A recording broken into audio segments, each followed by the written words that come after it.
Hey guys, welcome back to Seller Sessions Daily. BST 4 p.m. today is, I don't know, Wednesday, guys, yeah? I'm losing track of the week. It's Wednesday, yeah?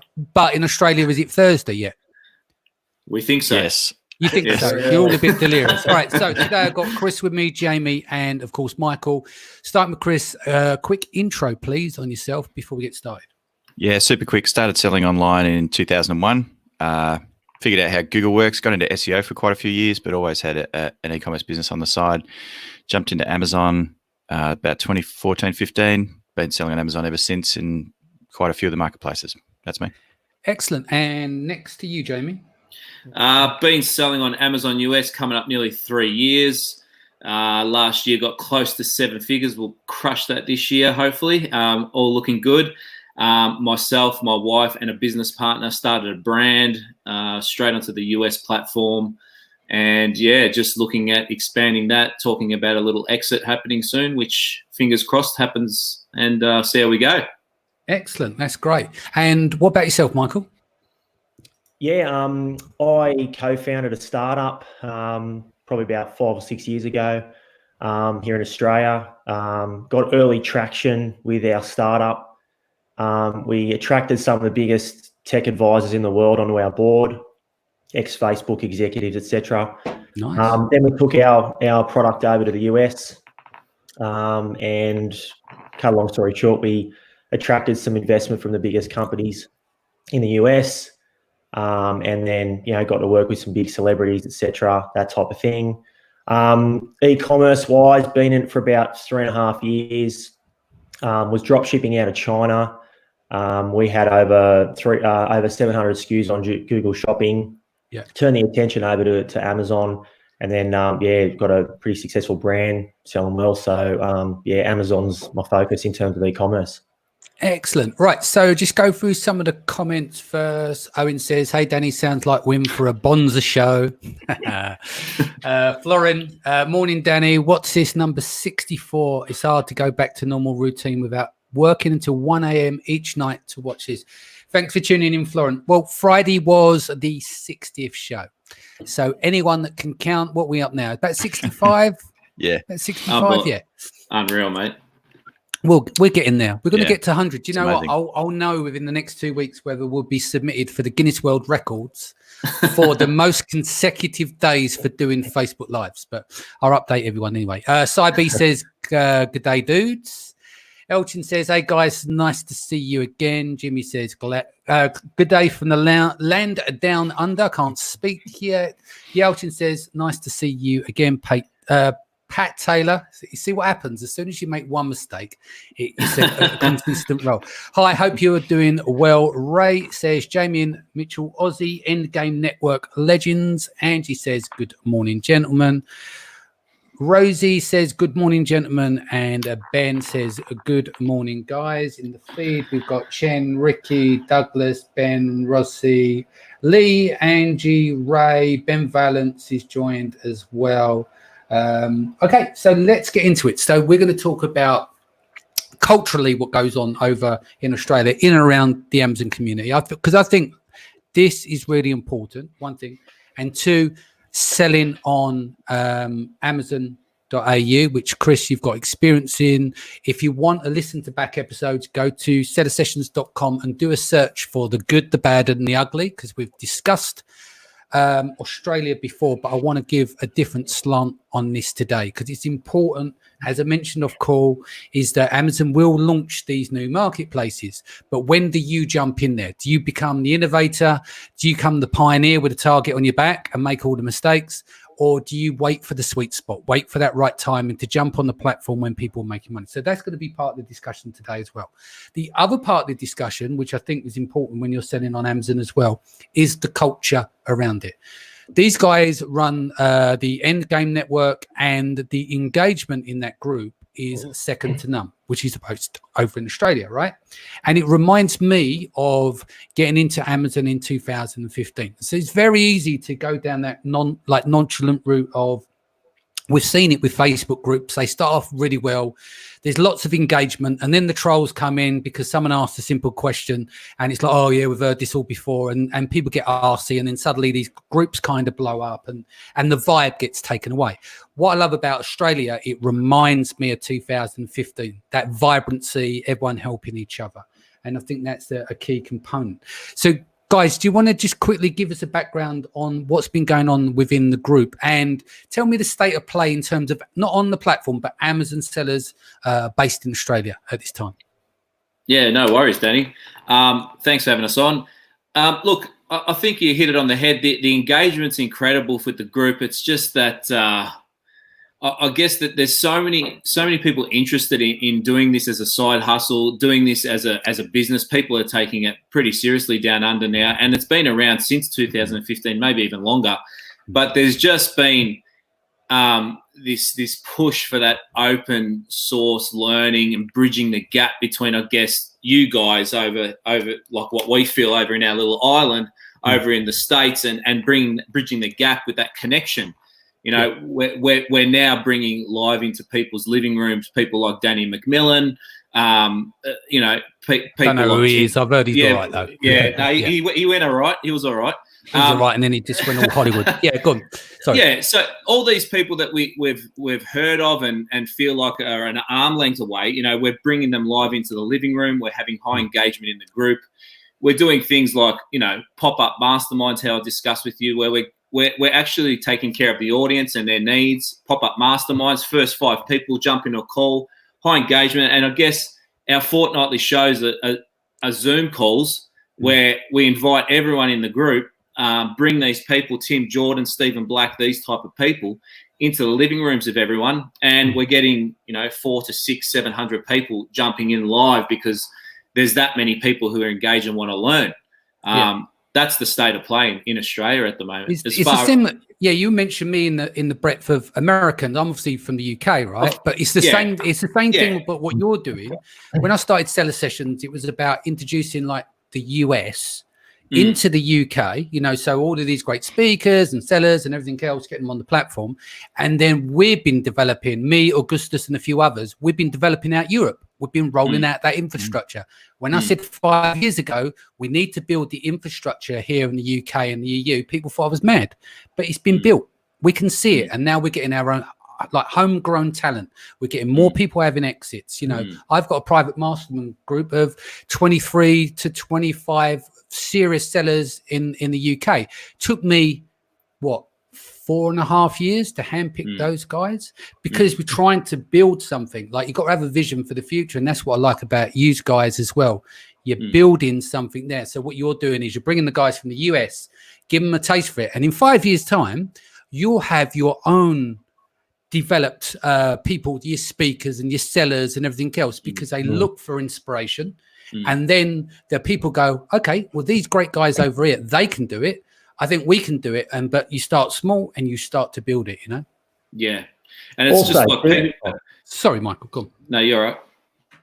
Also, too, in terms of like, we're getting really high engagement, but it's not all just Amazon.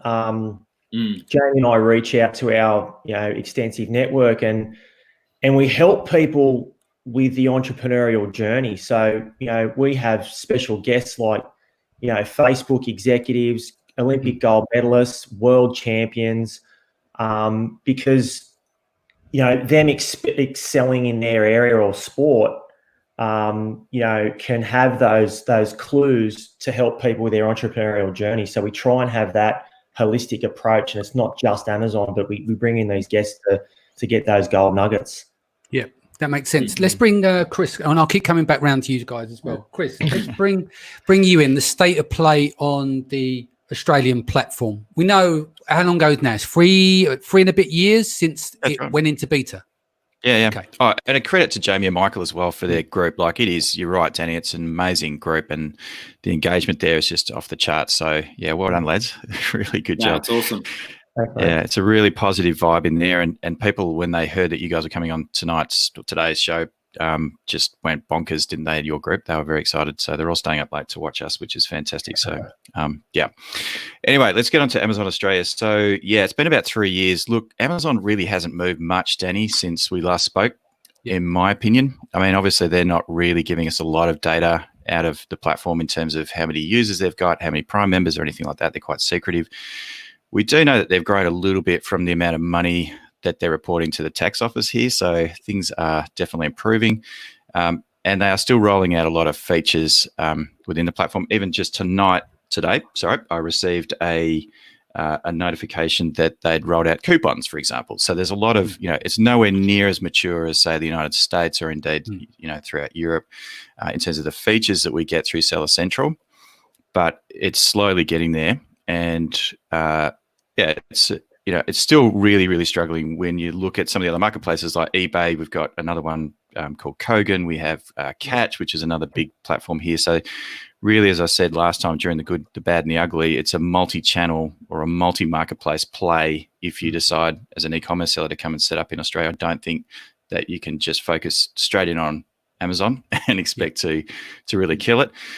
A couple of last things I'd like to say about the platform is that if you are going to sell here in Australia, the riches are not in the niches. It's going broad. It's like in Japan. Yeah. Well, it's a little bit broad. Yeah. But look, some of the bigger categories, like if you were to sell like a diffuser, for example, an oil diffuser, something like that, you'll make some money doing that for sure. But if you're looking for the gold little nugget niches like you do on Amazon.com, look somewhere else. Yeah. It's a lot more.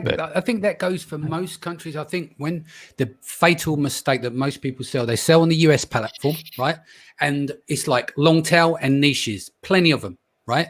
But then they try and then move their products that do well. Like I always give an example: Taco Tuesdays in the States. There is no search volume in Germany or the UK. So your taco holders are going to be useless. Does that make sense? So you have to look at these broader markets like Japan. You need to sell a garlic press. The products that you laugh at, that you say to stay away from, are the products you should sell, or something that is regional and related to that territory. Yeah, 100%. Yeah, totally agree. Yeah, absolutely. So what you were saying was very interesting. There, let's talk about this pronged attack in terms of if you're going to sell in Amazon Australia, don't just think about selling on the Amazon platform. You want to talk multi-channel, right? So you need to work out, get a free PL, set up with them, negotiate your deals. Then look at eBay and then look, is it Kogan or what did you call it? Yeah, Kogan. It's Kogan. Yeah. Yeah. Big, pretty big. So from your perspective, and for free of you guys, if you've got someone who's US based and wants to look at the Australian market before it gets mature, walk me through some steps of what they should do from setting the account up and setting up this free PL, etc. That's a tricky one. Yeah. Do you boys want to try and handle that? Because I don't want to get into the minefield. I don't like to put people on the spot. No, that's all right. Look, we brought some product to Australia, and we've set up an account. We've sold on Australia earlier last year. Yeah. As far as obviously your ROI and when you want to be leaving your cash, it wasn't great, obviously, but we wanted to have a footprint here and just maybe be ready to pounce when things change. We were talking today, the three of us, because we had a Zoom today just to prepare for the show, because that's what we wanted to do for you, mate. Look, we were saying ourselves when we go to shop ourselves, we'll jump on eBay, and we're Amazon sellers. It's just because it's the culture here. Like we've always jumped on eBay. We know there's more selection. Some of the things that we look at, office products, electronics, you go into Amazon AU and there's just crickets, you know what I mean? And also what Chris was saying today was interesting is that because of the state of play in the US, even some of the categories that are available for us now, it's like you're looking at, because you're buying from the US market, we're looking at, not many options at all. But on the flip side, there's some people in our community who are doing well on Amazon AU. It's not taking long to rank. PPC's cheap. Like there's some benefits, like some of the categories that you spoke about. If you can find those niches where you can do well over here, it's not going to cost you a ton of money to rank and, be right up there on page one, whatever you want to call it, and dominate a little bit of a niche.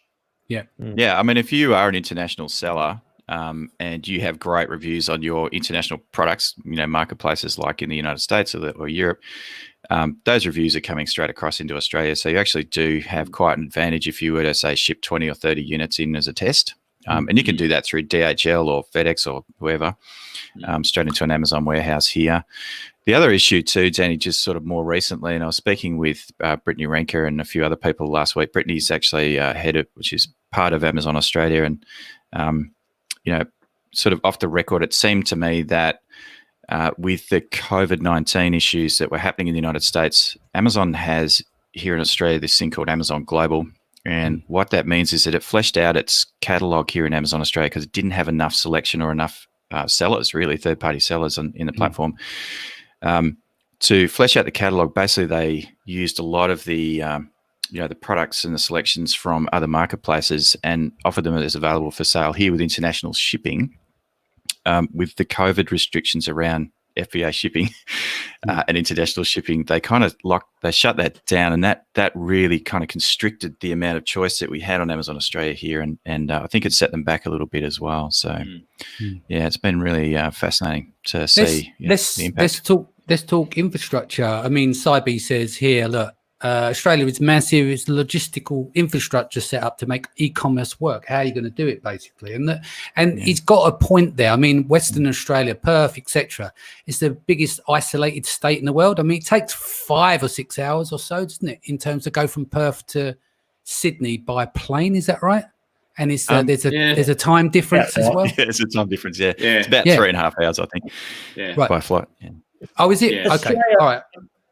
That comment there, Australia is massive. Yeah, that's fair enough in terms of land size, but in terms of population, obviously I've done a lot of business in the US. It's just insane over there how big it is. To put it in perspective, we've got Sydney, which has got a population of about 5 million people. Well, America has 80 Sydneys. Yeah. So the growth in that over there and just the huge size of the market, when you compare it to Australia, it's just tiny compared to the bigger markets. So, just something to think about in terms of size. What about research tool? Again, Cybe's there. What tools such as HTML, JS in EU and US, what works for Australia? We're talking about this today. Probably a good one for you, Chris. I'll try my best, but yeah, look, all the biggies don't work at the moment. So, Helium 10, Jungle Scout, all those guys. Look, there are a couple of tools that have, I guess, established themselves in a way to work with Amazon Australia, but a lot of them, I've tried most of them, and honestly, I just don't trust them. I just don't think there's enough data points for them to be able to make an accurate decision, particularly around sales volume and how many units a seller, the competing seller is selling of something. So the tools that sort of spring to mind, probably Zonguru, I believe, and I haven't actually used it in Australia, does sort of work here as a sales analysis tool or competitor analysis tool like X-Ray.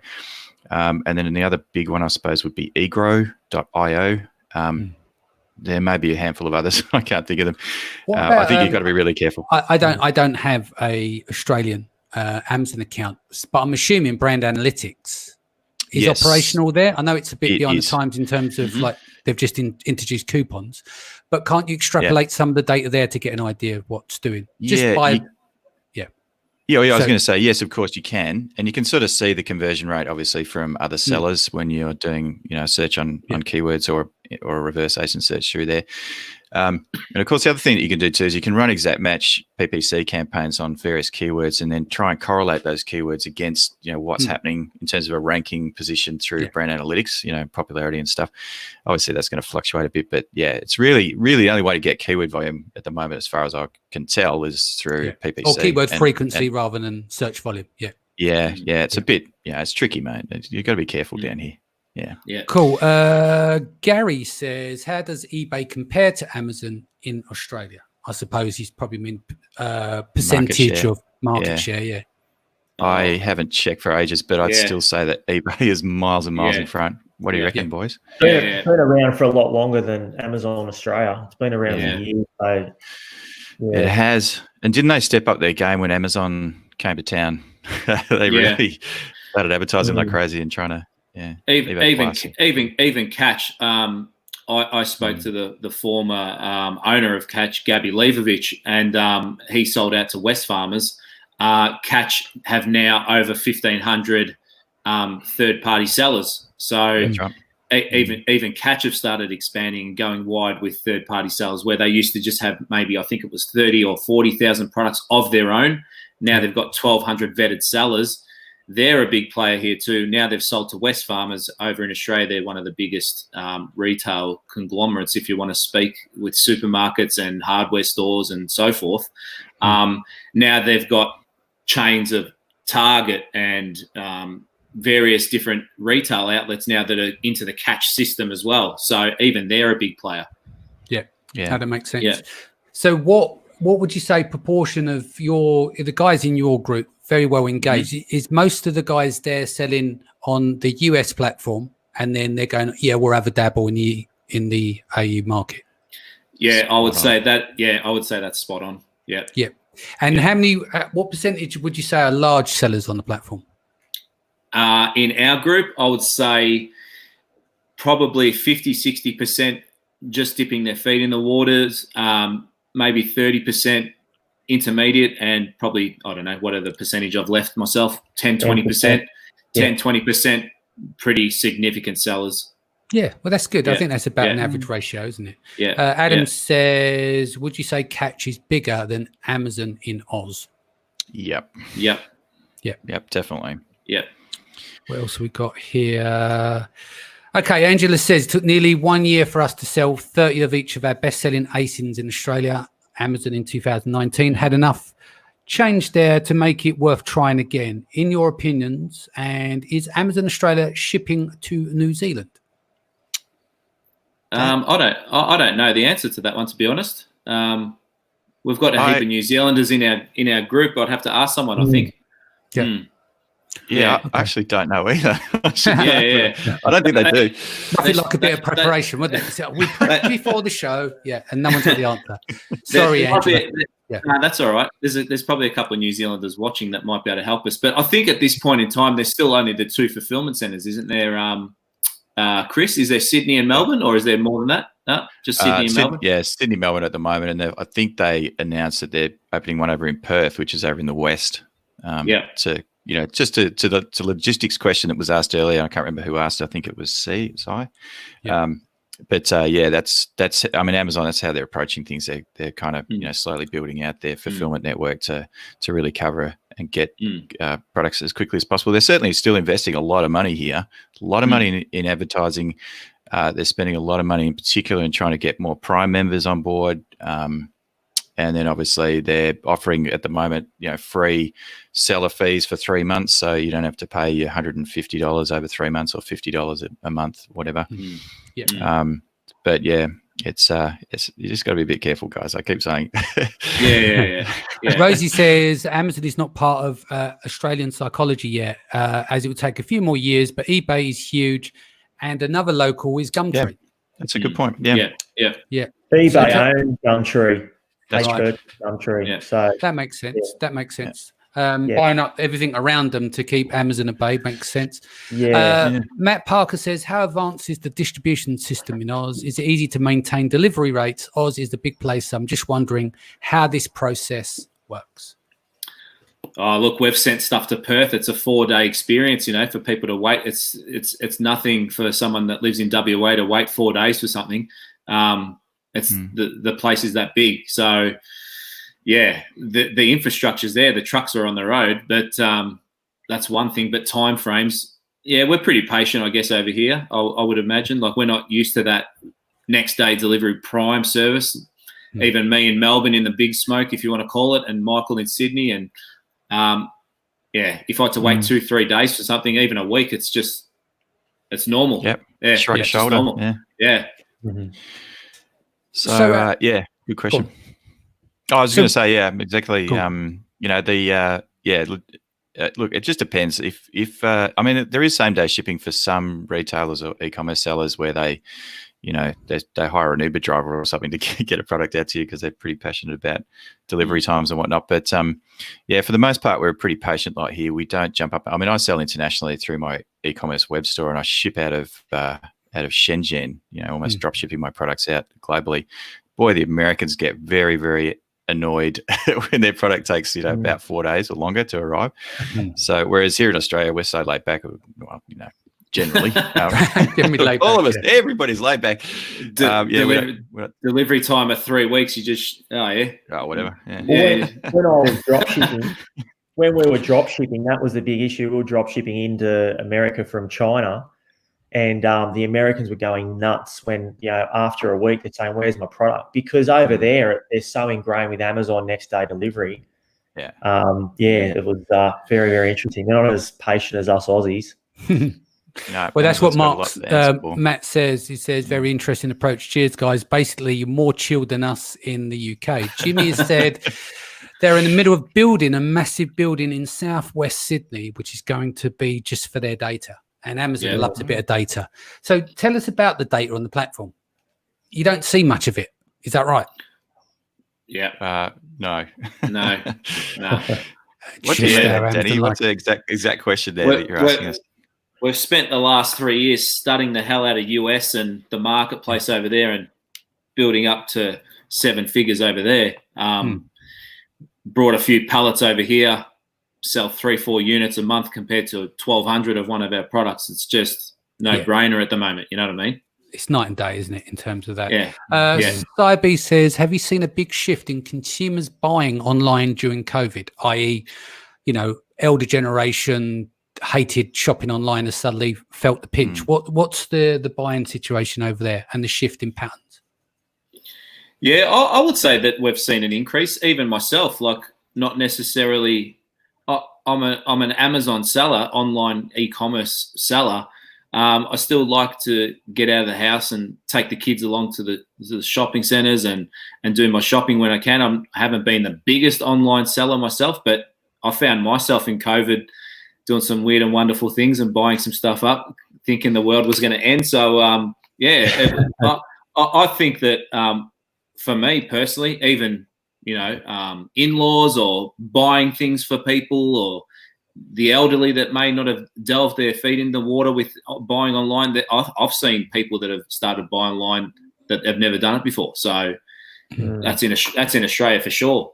I think it's affected the whole globe. I think it's for e-commerce. COVID's just basically reinforced the consumer behaviour that we want, which is buy stuff online. So it's pretty exciting. It's sped up the whole process. So if you're selling non-essential goods, maybe you are affected now. Your sales will be down. But when we get the bounce back, as I call it, when it pings back at some point, then you're going to benefit if you're still in the game. If you've got the cash flow there and stuff. I know, unfortunately, this has been tough times for some people and it may have put them out of business or having them to look, getting revenue elsewhere whilst we're in COVID. But I do believe is that everyone eventually will benefit. And that pattern of you can't buy it on Amazon at the moment. So people are looking at Shopify store or doing a Google search because Amazon is not stocking that stuff. So I think that's also helped spreading things around for non-essential goods as well. Yeah. I even heard on the radio the other day an advertisement telling Australians to support online retailers and buy stuff online. And when I heard that, I thought, well, how good's that? Like, we're in e-commerce and it's just reinforcing the consumer behaviour that we want. It's pretty exciting. But at the same time, like, our products are totally non-essential, totally non-essential in the beauty space.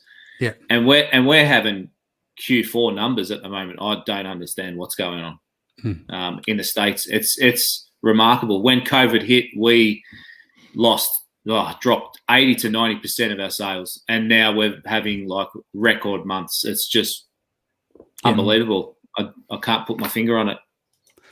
Gary's made a point. It should be seen. We should be talking about selling on eBay for Australia, right? Ha. I think what he means is that we're talking about on selling on Amazon Australia, and we haven't sold it, have we? We're not saying roll up. But as I said before the call, it's just as important to talk about the stuff that doesn't work, so people do not waste their time. People can pick through what we've said here. There are niches or, there are areas that you may be able to do well with, but on the whole, if you want to tune out of the show now, Australian Amazon may be not for you just yet. Does that make sense in terms of selling on that platform? But it's important to know, as we said earlier on in the show, is, you know, things grow. Is you need to keep tabs on stuff and put your energies where it flows properly and where it's required. In 2 years' time, we might be talking about Amazon Australia again, people having a roaring trade on there, and also there's a nicer structure there in terms of selling on multi-channel. So I just want to let Gary know, he's a friend of mine anyway, and for people listening to the show, it's just as important to talk about stuff that's not going to work than it is, because that also helps people that are tuning in or come up with ideas of selling on the platform. Oh, I didn't think of that. Oh, right. So that tool works. Or, oh, if that's the case, I'll sell on eBay, set up a 3PL. And then when Amazon grows, then we'll shift more onto that market as well. Just want to say good day to Gary too. He was on our show on Monday, actually, Danny. Yeah. Yes. Yeah, awesome. Good guy. Steve Miles says eBay is well hooked up with Australia Post, and that partnership can deliver fairly quickly. Yeah.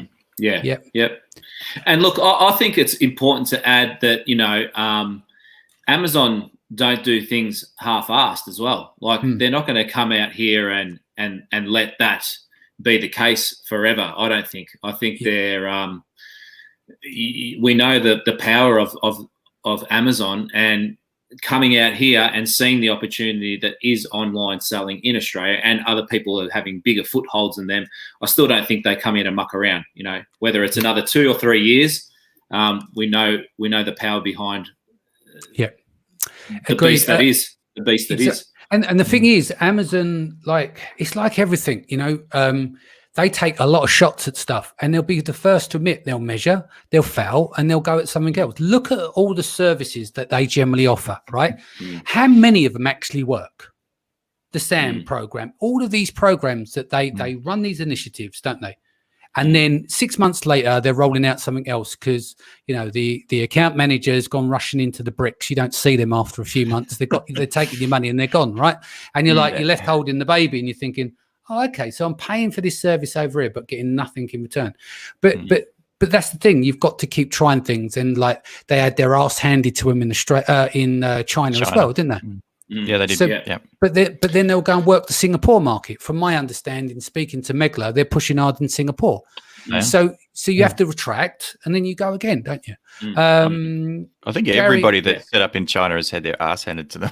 Yeah, I mean, just look at Google. It's a tough market. So it's a tough market. It is tough, yeah. Gary says, I agree, Danny. Absolutely. Sometimes it's good to learn not what to do, just as important what to do. Keep up the gold. Cybe says, Aussies have a different culture to anywhere on the planet. They have drive-through bottle shops, for fuck's sake. Do you want to explain to non-Aussies what I know what a bottle shop is, but tell them what a drive-through bottle shop is. Yeah, basically, if you can imagine McDonald's, but you drive through to get alcohol. Yeah. We're not German, but we have Oktoberfest. Let's just like every day. Every Saturday. Ben says depends on your category choice. I know sellers selling electronics on Amazon AU and doing well. She will be crushed in the US. Good point. Yeah, it's a really good point. I think if you do get set up early, and you know, some of the early people that did take the risk, and you know, they're selling the oil diffusers and some of the electronics and stuff like that. They've got really well established, and they've entrenched themselves really nicely into Australia, and are doing really well. It's not all bad. It's just So basically, what you're saying, Chris, if you've got 15,000 units of lightning cables sitting somewhere in a what's it called? Bring them down. A free PL in LA or something. Send them in Australia. You might sell them over 15 years. Yeah, that's right. Yeah. Yelchin says, do you think it's better to link or keep separate accounts such as Australia, EU, US? Because I saw once on the internet, it's a place where it always tells the truth. If the Amazon suspends my account in Spain, then the US account will shut down too. Not entirely true. That's normally done by market. And the suspension, it depends. If it's an icing or something like that, that's different. If it's fraud on the account, then they'll track by cards and they'll shut everything down, which is connected to you. But let's just say you've got your product, too many negative reviews, feedback, prang the algorithm, etc. they'll either shut the ASIN or they might block the account, and then you have to appeal. But that doesn't normally mean across all markets. Normally it's done by region. I've got clients who's had problems with delivery times in Italy and resolved it, but didn't have anywhere else in the EU shutdown. But yeah, it's always good to be vigilant. Here's one. Ijel, she was on the show with you the other day. What about Australian taxes on Amazon sales? Do you want to explain that, Chris? Boy, I've got to try and remember. So there's GST, which is goods and services tax. I'm not sure whether Amazon's collected the GST like they do sales tax for many states in the United States at the moment. Yeah. Certainly, when I sell in the UK or throughout Europe, I'm responsible for the VAT that's required to be remitted back to the governments there. So that would probably be it. And obviously then there's a sort of an income tax issue. If you pass certain thresholds, and I honestly can't remember off the top of my head what they are. I'm not an accountant. I'm not providing taxation advice for anybody other than to say, do some due diligence and ask a professional here in Australia. There's a few around. So obviously there's, well, not obviously, but there's, oh my God, Arnold over at, help me out here, lads, in Sydney. Dolman Bateman. Thank you. Yes, sorry, it's getting late and it's early in the morning here. I'm starting to fade. And then there's a couple other people over in Perth as well. So I think it was Wise Accounting in Perth. It's worth having a chat to him over there. He was interviewed actually on Kiri Masters' excellent podcast, the e-commerce brain trust, last year, I think. So yeah, they're sort of the main taxes. There's sort of like a goods and services tax, which is the equivalent of VAT or sales tax. And then, if you're selling over a certain amount of thresholds, and you need to register, to pay profits or income tax.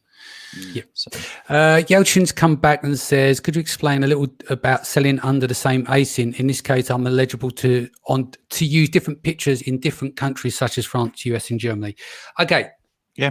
Someone needs to update me on this because I haven't made any adjustments recently on any listings for this case. But it used to be you have your US account, right? You have images on there. And so MX and CA, them images would share across. In the EU, the same images is on that same database that goes across Europe. So if you have text annotation on your image in the UK, but then you push it to Germany, the German listing is going to be in English. But if you change that to a German translation, it'll be German everywhere. That is what I'm still understanding the case. I spoke to somebody the other day that brought on the same ASIN, but brought it from the US across Europe, which meant they had the same database shared from the ASIN rather than two separate marketplaces or two Amazon accounts, right?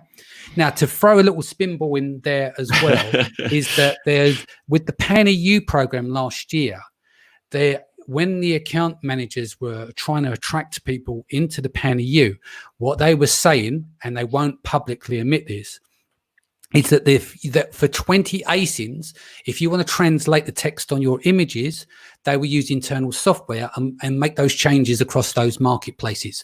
But you have to really push hard. Now, if you've got a Pan-EU manager now and you haven't had that conversations, the chances of that happening with the 20 ASINs are very limited. The best time to take advantage of that is at the very beginning, when they're doing the big push to get you onto Pan-EU. That's when you ask that question. And that's what people have done before. And I've known, because people fed back to me, that in some cases, like, they've managed to email them half a dozen times, and then finally they'd admitted they do have this software, even though they denied it in the earlier emails. And in most cases, they just get ignored. So it depends on where you are in the sales cycle. So hopefully, Yelchin, that will help give you some of the answers. Awesome. Very comprehensive answer there, Danny. Yeah. Nice work. But I don't know.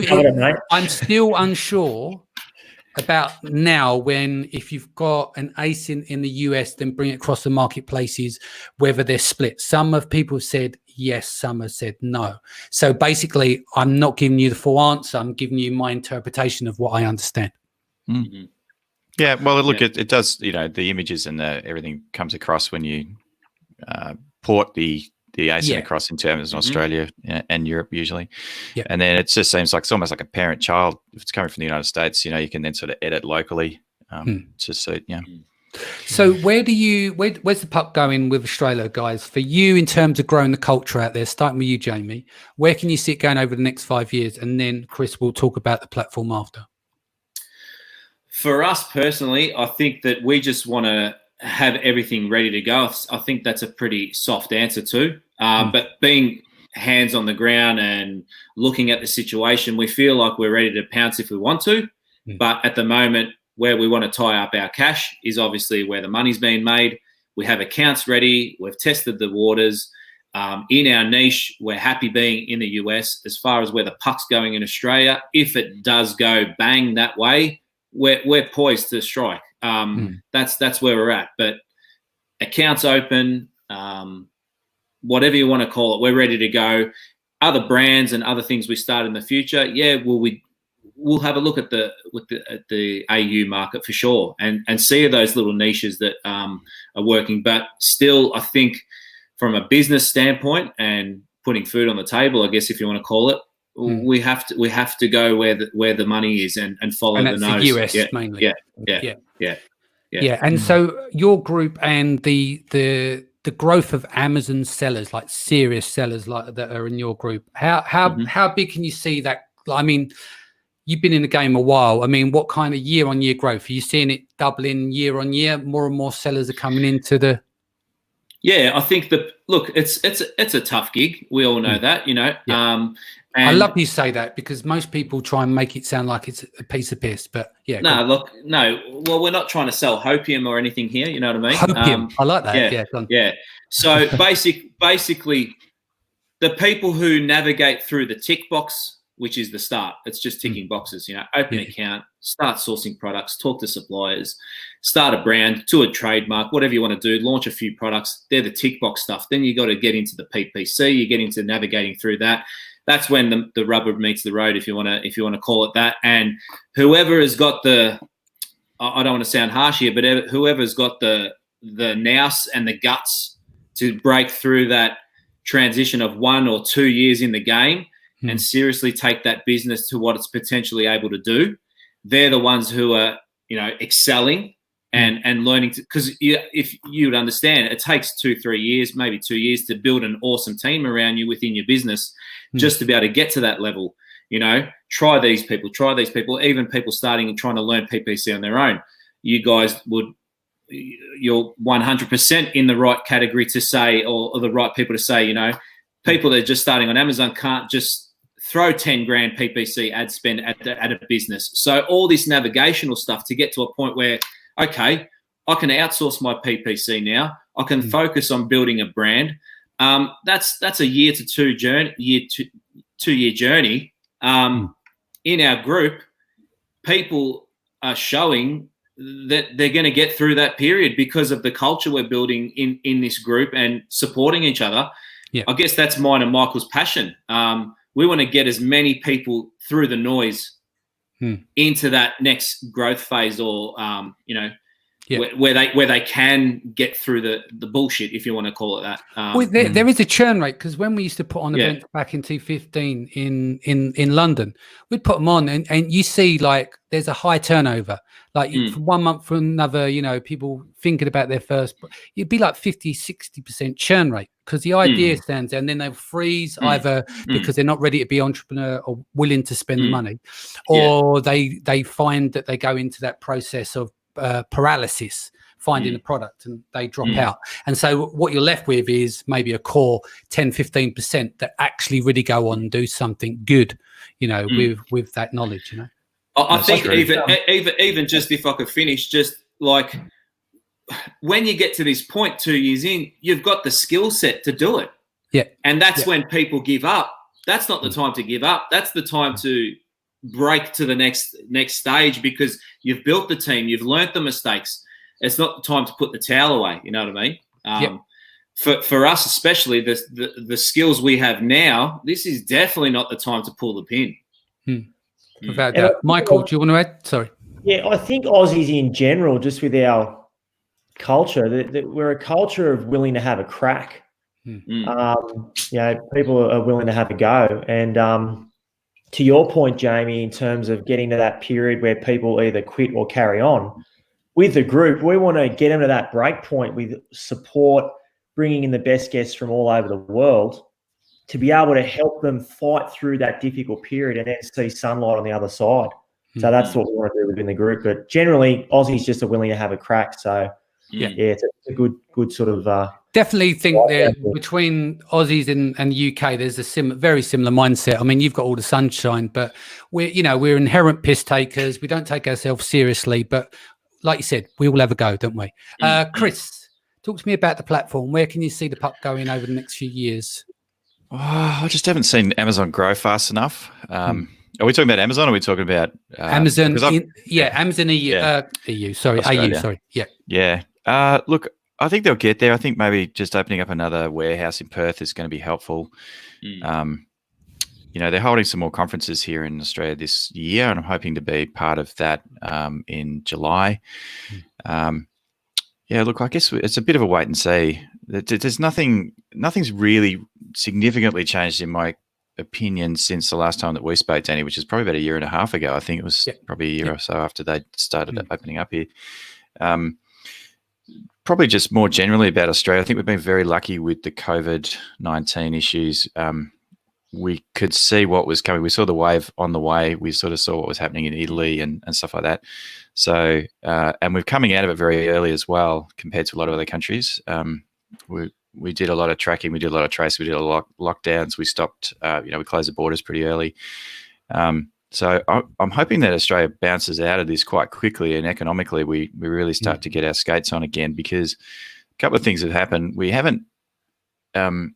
got a government that has just basically helicoptered cash into the economy. I mean, there's all these different programs, and so they're really trying to help people get through this, so that when we get to the end, which feels like we're sort of getting close to that, people have enough money to kind of just ramp the whole show back up. We can kind of get ramped up very quickly after this. So, because there's still money sloshing around in the economy. So, in terms of Amazon, though, not really sure. The jury's out for me. Yeah. Well, as I said, it's good to know. I don't want to end on a sour point like someone sat here for 46 minutes to listen about how not to sell in Amazon Australia. But I think it's important because it's so easy to spend this money that you don't have, or where you could allocate for a product somewhere else. But we need to know what the trends are and what's coming around the corner. And we might have this conversation, as I said, in a year's time. We might be looking at a different landscape, and that's the time to dive in, That's right. Best way people can reach you. So plug the group, N Network, which is a Facebook group, which is excellent. I have it in the ticker down below, where I thank you guys. Do you want to tell people a bit about the group? Yeah, mate. Endgame Network. Look, I would probably say 90% Australasian, so Australian and New Zealand sellers. Just having that platform, that free open learning, open source. What's good's good, what's bad's bad. Let's be mature about it and break it down. Why did someone have a bad experience? Maybe someone had a great experience. So it's just open source learning. Everyone's got a voice. I think that's really important. There's no funneling. There's no anything like that. We say how it is. We spoke to Chris today. We've reached out to. We had a little bit of a debate happening in the group over Helium 10 and Zonguru. So me and Michael told the group we'll dig. So we got Brad Sutton. He did an awesome interview. We got Zonguru, John Tilley. He did an awesome interview, and we'll put them both in the group and let people decide. It's just liberty at its best. You know what I mean? I like that. Mm-hmm. So we're Doug. We'll launch that, and it'll be awesome. Yeah, sounds good. Really important as well. Sorry, Danny. I was going to say, Jill said, I'm still going to give it a try. This woman does not give up. She's from Estonia. She's one of the most successful sellers in Estonia, female sellers, and. She's going to be speaking at Branded by Women next week. Now, the thing with her is she's gone for about 5 or 6 businesses. She is absolutely relentless. That's what I love about her. So she said, I'm still going to give it a try. Hopefully, she can give us a case study and prove us all wrong, which I hope she can. Yeah, awesome. Sorry, go on, Michael. I was just going to say, in terms of our group, one thing that's important to Jamie and I is that we are very creative with how we engage, and we keep the people interested and engaged, and Like Jamie mentioned before, the 5 in 5, the pop-up masterminds, they've been a real hit. We've got a couple of other things planned, but it's really important that we engage constantly with our group to nourish them and help them along their journey and help them break through. If someone can get a quick win, and then we help them through the noise, that's going to go a long way to their online selling career. You know what I mean? And thank Egla too. She was on our show Monday as well. Yeah. She said, "Give me 6 months," and she's a total rockstar. Yeah. She'll nail it. She'll nail it. Awesome. Cool. Best way to reach you, Chris? Yes, I also have a Facebook group. It's called the Australian Seller. It's quite small, and it's a great group. It's a fun little group, and it's a lot. It's more of a forum. I haven't been like super active in it, certainly as much as you two have, and I've sort of got the podcast. So, anyway, the Australian Seller Facebook group. Please join. I also have a podcast called the Australian Seller Podcast. So please, where can they find that? You should go look to his podcast. Yeah, you can find it obviously on iTunes, Stitcher, and wherever else I don't know podcasts are hosted, and you can even Google it actually. So I've got a website. So you can get in touch with me directly at chris@christhomas.com.au. Excellent, awesome. Guys. Thank you so much for joining us today. I just want to give a rundown of what's coming up for the rest of the week. Tomorrow is our Off Amazon series, a deep dive into Pinterest. Friday, Steve Simonson is back with me as we do Awesomers versus Seller Sessions. Saturday, Women of Amazon, we're going to do an in-depth with Cara Sayer. And on Sunday, the 24th, Mindset Sunday, Leanne Hirsch back along with other guests. We're going to be talking life balance. Right. Okay. So I'll be back here again tomorrow, 4 p.m. BST. Stay home, stay safe, look after your family. Much love. Take care. See you soon. Bye. Peace. See you later.